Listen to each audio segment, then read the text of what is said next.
பழனியிலே சந்நியாசி தணிகையிலே சம்சாரி உன் கணக்கு புரியலையே முருகா ஆறு படை மீதிலே 100 முகம் காட்டுற ஆறுதலை தேடுற எந்த முகம் காட்டுவ அறியாம தவிக்கிறேனே முருகா இந்த பாவி கேட்பதென்ன தவறா ஆறு படை முருகனுக்கு அரோகரா நாங்க ஆறுதல தேடுகிறோம் அரோகரா கந்தவேலு குமரவேலு அரோகரா உன கண்டு வந்தா நிம்மதிதான் அரோகரா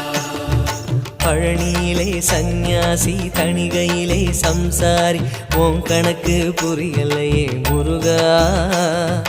உன் கணக்கு புரியலையே முருகா